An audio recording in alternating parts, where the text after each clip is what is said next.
କିଛି ବର୍ଷ ତଳର କଥା। ଗୋଟିଏ ସହରରେ ରମାକାନ୍ତ ନାମକ ଜଣେ ବିଶିଷ୍ଟ ବ୍ୟବସାୟୀ ରହୁଥିଲେ। ଗୁଡ଼ାଏ କାରବାର କରି ପ୍ରଚୁର ଅର୍ଥ ରୋଜଗାର କରୁଥିଲେ। ତାଙ୍କର 4 ପୁଅ ଅଭୟ, ଅମର, ଅଜୁ ଓ ଅଞ୍ଜନ। ବଡ଼ ପୁଅ ଅଭୟର ବୟସ 26 ବର୍ଷ ଓ ସାନ ପୁଅ ଅଞ୍ଜନର ବୟସ 18।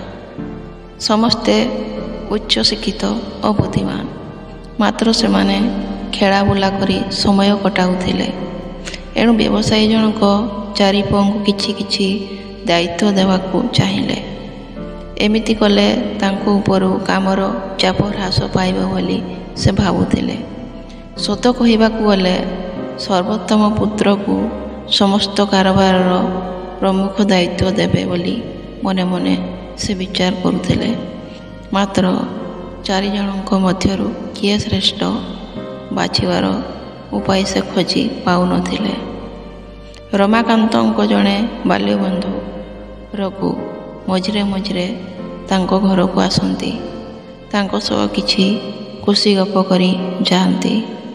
ରଘୁବାବୁ ବହୁ ଶାସ୍ତ୍ର ଅଧ୍ୟୟନ କରିଥିଲେ। ସେ ଅଞ୍ଚଳରେ ଜଣେ ବିଜ୍ଞ ଲୋକ ହିସାବରେ ତାଙ୍କୁ ସମସ୍ତେ ଜାଣନ୍ତି। ଏମିତି ତ ସମସ୍ତ କାରବାର ପାଇଁ ଅନେକ ଲୋକ ଓ ଚାକରବାକର ନିଯୁକ୍ତ ହୋଇଥିଲେ। ତେଣୁ କାରବାର ବୁଝାସୁଝା ସହ ବନ୍ଧୁଙ୍କ ସହ ଗପସପ କରିବାରେ ରମାକାନ୍ତଙ୍କ କିଛି ଅସୁବିଧା ହୁଏନା। ଦିନେ ବନ୍ଧୁଙ୍କ ସାମ୍ନାରେ ନିଜ ସମସ୍ୟା ଉପସ୍ଥାପନ କଲେ। ଏକଥା ଶୁଣି ରଘୁବାବୁ ଆଶ୍ୱାସନା ଦେଇ କହିଲେ, ଏଇ ସାମାନ୍ୟ କଥାକୁ ଚିନ୍ତା କରୁଛ? ତୁମର ଉପଯୁକ୍ତ ଉତ୍ତରାଧିକାରୀକୁ ମୁଁ ଅତି ସହଜରେ ଚୟନ କରିଥିବି। ଏତିକି କହି ସେ ରମାକାନ୍ତକୁ କ'ଣ କରିବାକୁ ହେବ ସେ ବିଷୟରେ କିଛି ପରାମର୍ଶ ଦେଲେ। ରମାକାନ୍ତ ଆଶା ଓ ବିଶ୍ୱାସ ଭରା ଦୃଷ୍ଟି ନିକ୍ଷେପ କରି କହିଲେ, ଠିକ୍ ଅଛି। ତା ପରଦିନ ରମାକାନ୍ତ ସାନ ପୁଅ ଅଞ୍ଜନକୁ ଡାକିଲେ। ଅଞ୍ଜନ ଆସିବାରୁ ସେ ଥାଳିଆରେ 2 ମୁଠା ଚାଉଳ ଦେଇ କହିଲେ, ପୁଅ, ଏହି ଚାଉଳରେ କିଛି କାଠି ଓ ଧାନ ମିଶିଯାଇଛି, ସେସବୁ ବାଛିଦେ। ଅଞ୍ଜନ ଅନିଚ୍ଛାର ଭାବଟିଏ ଫୁଟାଇ କହିଲା, ବାପା, ମୋର ସାଙ୍ଗମାନେ ଆସୁଛନ୍ତି। ଆଜି ମୋର କ୍ରିକେଟ ମ୍ୟାଚ୍ ଅଛି। ଏତେ ଚାକର ବାକର ଅଛନ୍ତି, ସେମାନେ କରିଦେବେନି? ଏତିକି କହି ସେ ଚାଲିଗଲା। 2 ଦିନ ପରେ ସେ ଅଜୁକୁ ଡକାଇ ସେଇ ଏକା କାମ କରିବାକୁ କହିଲେ। ଅଜୁ କାମ କଲା ସତ, ଚଟାପଟ ଅଳ୍ପ କାଠିକୁଟା ବାହାର କରିଦେଇ କହିଲା, ବାପା, ବାଛିଦେଲି, ମୁଁ ଚାଲିଲି ଟିଭି ଦେଖିବି। ରମାକାନ୍ତ ଦେଖିଲେ ଅଜୁ ବାଛିଥିବା ଚାଉଳରେ ପୂର୍ବପରି କାଠିକୁଟା ଅଛି। ଏହାର କିଛି ଦିନ ପରେ ଅମର ମୋବାଇଲରେ ଗେମ୍ ଖେଳୁଥିବାର ଦେଖିଲେ। ସେ ତାକୁ ସାଙ୍ଗରେ ଆସିବାକୁ ନିର୍ଦ୍ଦେଶ ଦେଲେ। ତାକୁ ନିଜ ବଖରାକୁ ଡାକି ଆଣି ସେଇ ଥାଳିଆରେ ଥିବା ଚାଉଳକୁ ବାଛି ଦେବାକୁ କହିଲେ। ବସିପଡ଼ି ମନୋଯୋଗ ଦେଇ ଅମର ଚାଉଳ ବାଛିବା ଆରମ୍ଭ କଲା। ଚାଉଳରେ ଯେମିତି କିଛି କାଠିକୁଟା କିମ୍ବା ଗଡ଼ି ରହି ନଯାଏ, ସେଥିପାଇଁ ସେ ଖୁବ୍ ସଜାଗ ଜଣାପଡ଼ୁଥିଲା।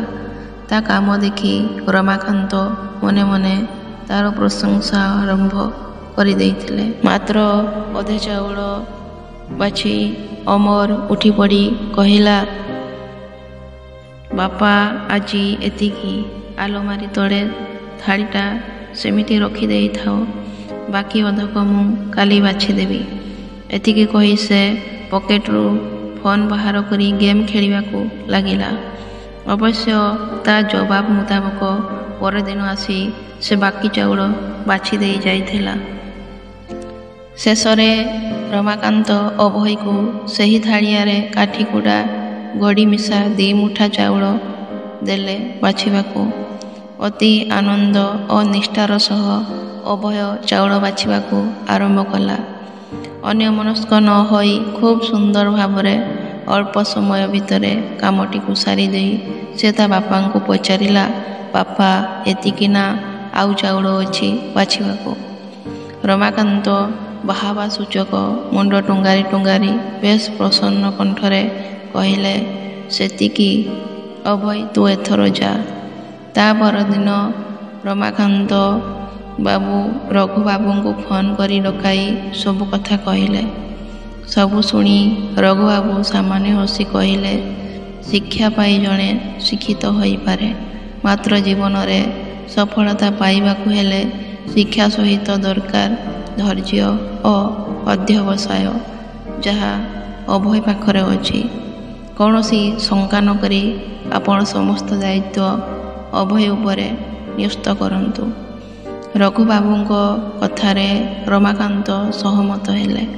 ଏଥିସହ ତାଙ୍କୁ ଚିନ୍ତାମୁକ୍ତ କରିଥିବାରୁ ସେ ରଘୁବାବୁଙ୍କ ବୁଦ୍ଧିମତ୍ତାକୁ ବହୁତ ପ୍ରଶଂସା କଲେ।